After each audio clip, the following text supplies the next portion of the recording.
Okay, you guys, welcome back to Angel Angela. So this is the part 2 to the narcissist doesn't think that they're bad. So like I keep saying, excuse my background, you guys. Like I said, I still haven't got to, this is just faster for me to make a video. It's just using my phone real quick because editing and putting pictures together and honestly, I've just been really tired. I have a computer, I have everything, I have microphones, but this is easier, faster, and I can, get the point across of what I'm thinking or feeling about society and just the interactions and what I see around me and the energy that I'm seeing. And that's that a lot of people are bad people and they come off really nice. They want to be your friend.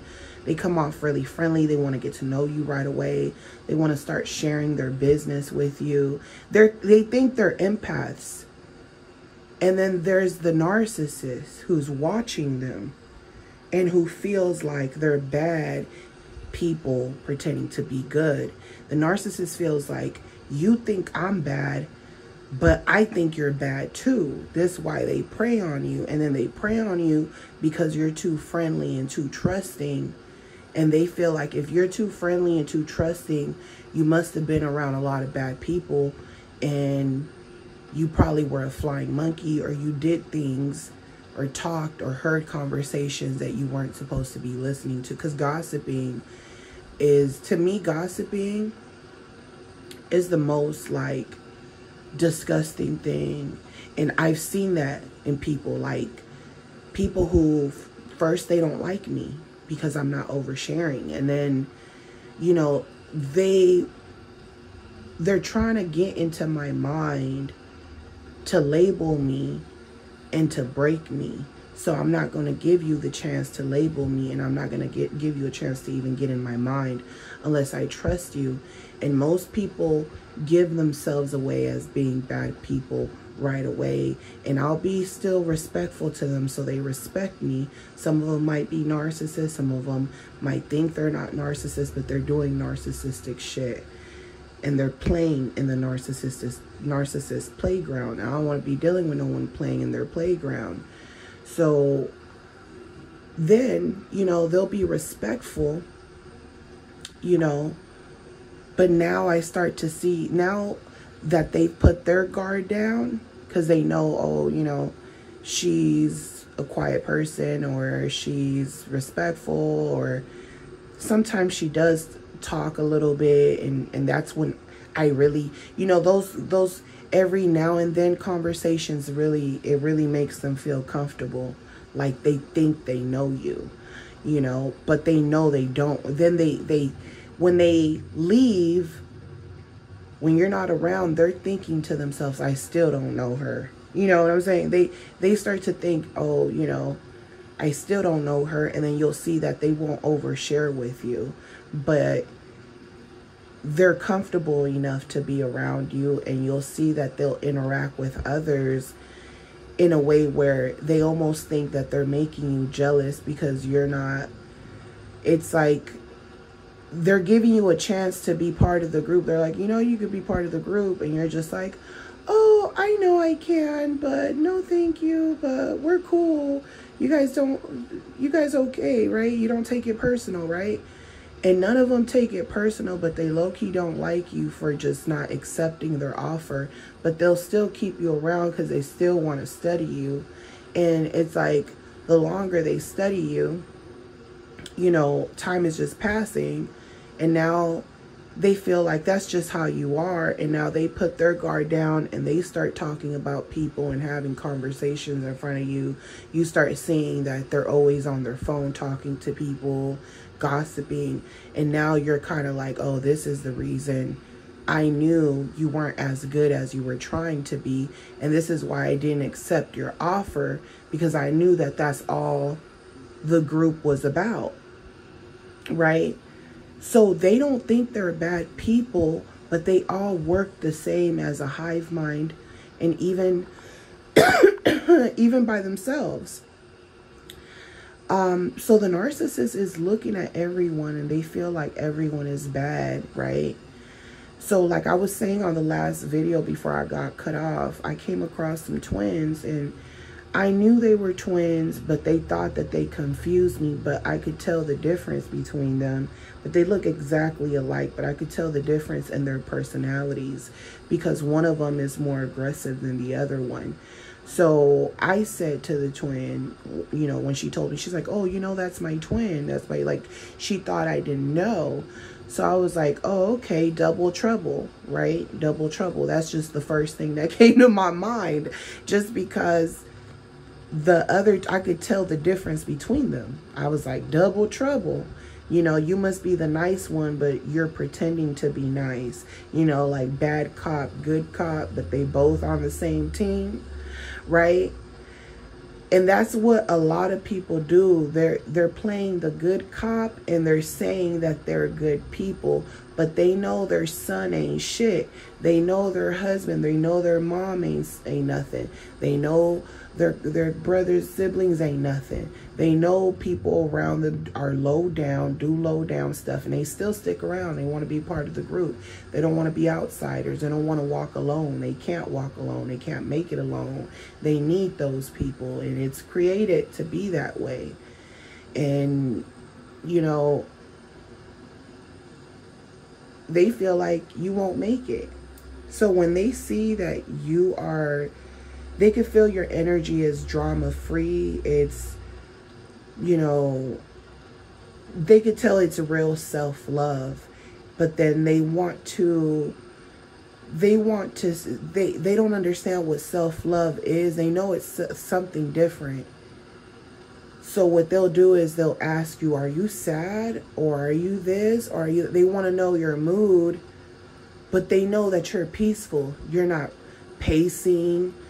You're not moving around making mistakes. Your hand ain't shaking.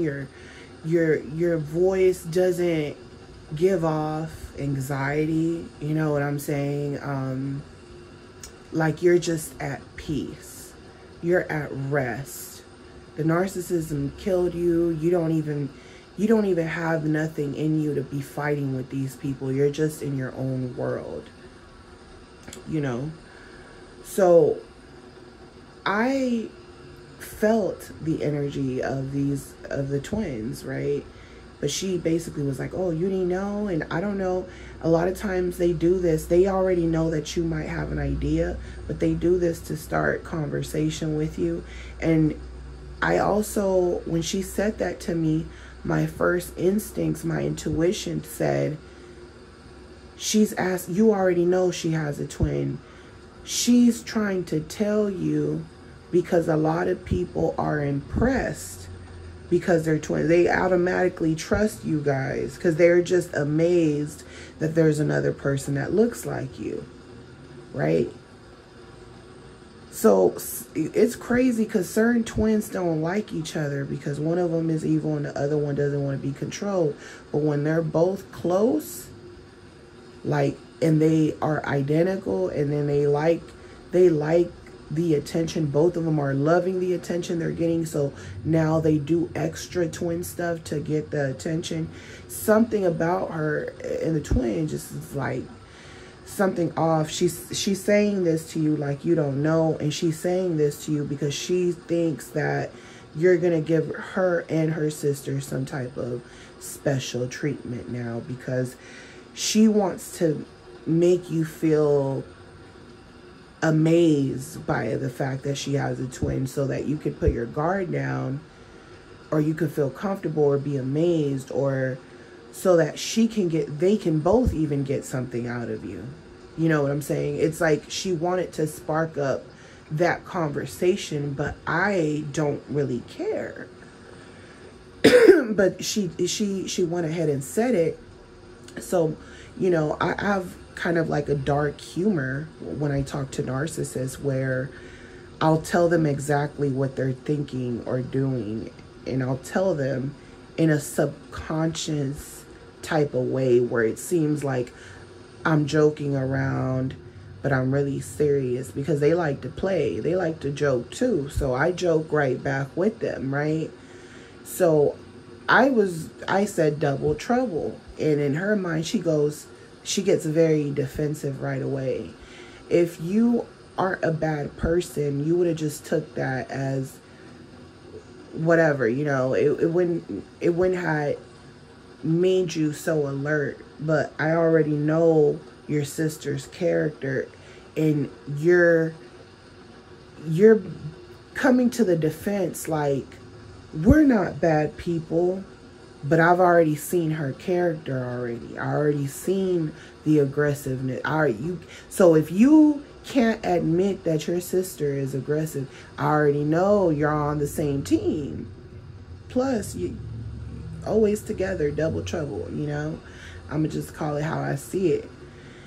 And I'm seeing the type of people, that they associate themselves with. So I say double trouble.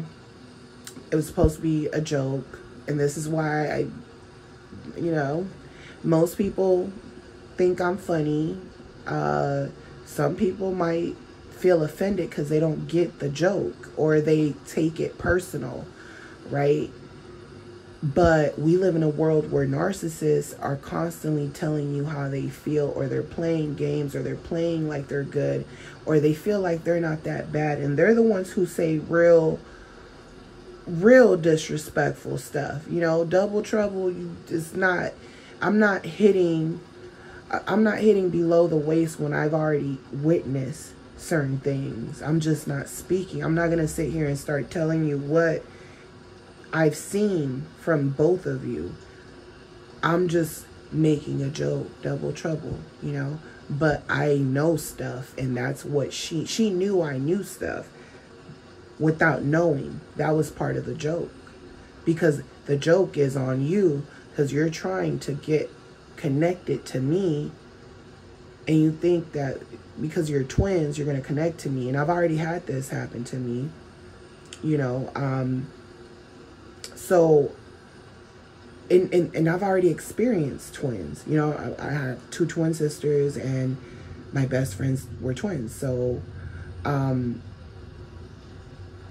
we're still cool, but we're not best friends like how we were growing up.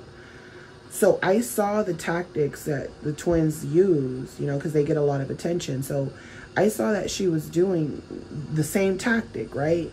So to me, it's like I was letting her know I knew the tactic she was using, because technically I already know you have a twin, but you're trying to point it out to me. That's why I know you're full of it, because I already know, and you should know that I probably already know. But you're trying to see if I'm dumb and I'm paying attention, or if I could tell the difference. So I'm letting you know I'm paying attention. I know the difference between you guys, and that's why I said double trouble. She got offended because I just shut it all down, right? I don't want to be your friend. I already know what's going on, right? Y'all, both of you are just users. What she said to me right after that goes, well, I said double trouble. I'm joking, but she felt like I dropped a mask on her. So she goes, well, there's a difference between good people, bad people, and evil people. Evil people, those are the ones you need to stay away from. And I thought to myself, narcissists are really crazy because they do bad shit. They torment people. They bother people, right? Like going to someone's job and bothering them. How about I go to your job to bother you? You want to bother people, belittle people. You want to mess with people for a free gift card. You know what I'm saying? People constantly do bad stuff all the time, but they don't think it's bad. You go to your kid's graduation, they told you could only have 2 people, 3 people, 5 people. You want to bring more people, and then you want to make excuses. And you think that you're like, come on, just 2 more people. And that the teacher, the principal's telling you, no, ma'am, because if we let your kids in, we're going to have to let other people in. And you know what? Just talking to someone is giving them energy. So when you're talking bullshit to people and you already know the rules, you're going against the rules. That's what narcissists do. Go against the rules, and now you're bothering someone because now they have to waste energy from their body, waste energy to give to you about bullshit that don't matter. That's why I don't speak. Because I feel the energy depleting out of me if I argue with anyone. That's why I talk the way I talk, because I hate giving people, I got so much energy taken from me from that narcissist. I don't have energy to argue with people, go back. Okay, ma'am, you're right. I'm wrong. You know what I'm saying? Because I just don't have that energy. So when you run across people, or you go to the hospital and you got people yelling and complaining because, you know, they've been there all day. Guess what, lady? Everyone's been here all day. And a lot of times when I go places, I'm usually the quietest person. I'm usually the one paying attention. I'm usually the one with the most patience. I'm usually the one that's not moving a lot. I'm usually the one that's not pacing back and forth, talking on the phone, doing stuff, wasting energy on the phone with people while I'm handling business. I'm just quiet. I'm not wasting my energy on calling people to gossip. I'm not wasting my energy to pace back and forth. That's energy that people are constantly wasting energy. That's bad. You know? Listening to bad music, bad frequencies constantly, you know, bad frequencies. And what I realize is a lot of people lose their shit, right? People, you'll be, you know, in an office with like 50 people, and it's only 2 receptionists. You got everyone losing their shit. Like, you could feel their body language. And I'll just be there and I'll start feeling impatient. I'll get that sensation, you know, the hairs on my arms start standing up. I just, in disbelief, I've been here for so long. My heart starts turning cold and I'm just like, oh, you know. But I know that it's not all about me. And I know that people got to do their job. And I don't want no one messing with me at my job. So I don't mess with people at their jobs, no matter what. Because it's respect. If I don't like it, or if they close, or if the restroom's out of service, or anything goes bad, I'm leaving. I'm going somewhere else. I'm not wasting energy bothering people, demanding shit. Just questioning.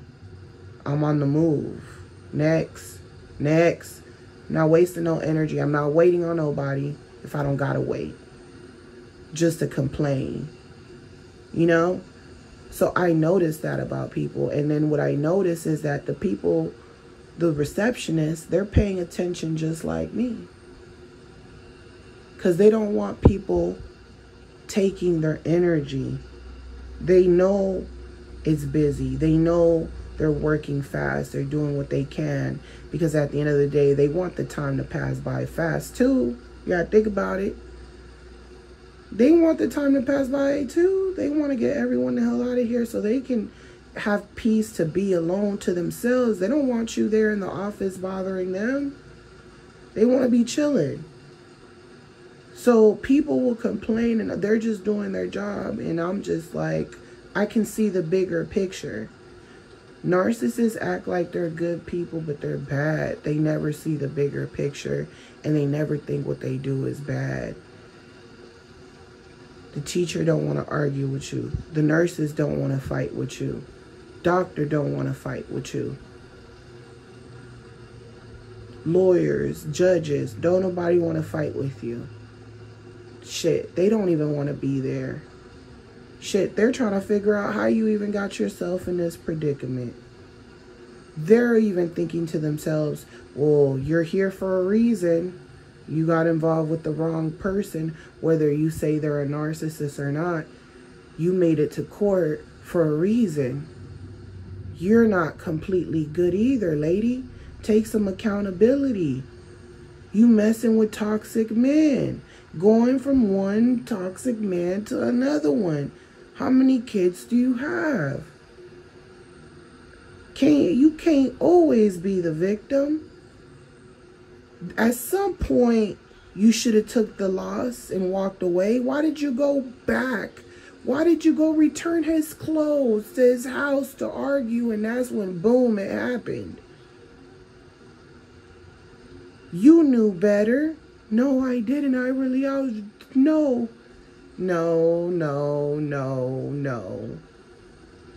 A lot of the shit that happened to me, I blame myself. I'm mad at myself. Narcissist is gone, mad at myself.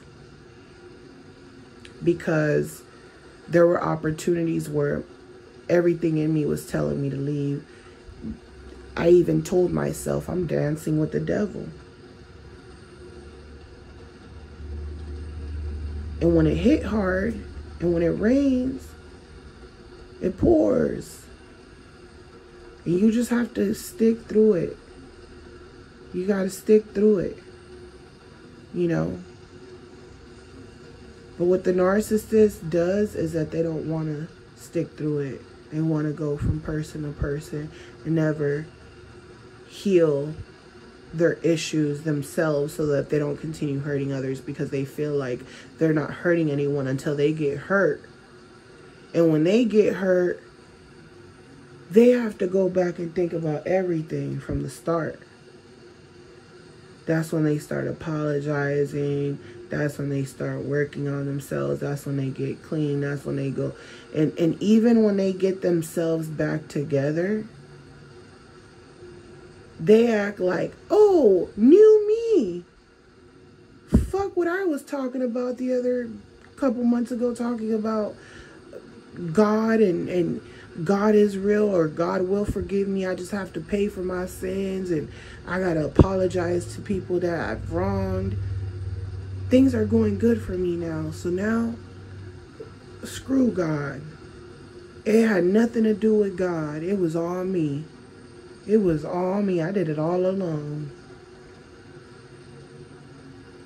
And when they lose again, they're the victim again. And they're not even thinking that this could possibly be a sign to all the things that they've done. You know? So people will act like they're good, and some of the most positive, you know, some of the most friendliest faces are evil. And they don't believe that there's something wrong with them. And because they don't believe anything is wrong with them, they'll never change. See, the narcissist feels like they can see that in people, but they feel like, I'm not going to end up being like you. I'm actually capable of changing. You're going to stay there. You're going to stay stuck. I'm not going to stay stuck. I can go from relationship to relationship. I'll move forward and never look back. You know? So this is why they sacrifice people. Because they feel like you were doing something bad to end up with them. And the fact that you didn't have enough respect for yourself, they feel like you're bad for not respecting yourself because you were bad to yourself. So, like I said, you know, when the twin told me, you know, there's a difference between good, bad, and evil, I thought to myself, that's crazy that she would think that bad and evil are two different things. By being bad, you become evil. So there's no difference between evil and bad. Evil is just, you know, there's no going back to good. Like, you've crossed certain lines that you can't uncross. Murder, you know, raping, like, you've crossed lines that there's no coming back from. You know, there's just no coming back from. You've crossed certain lines. You went far into the dark side, into evil, in a way that a lot of people might have never experienced. So even if you try your best to be good, you're going to have to live with what you did. And what you did, it's the kind of bad, it's the kind of evil that you'll always remember, that's always going to haunt you, you know.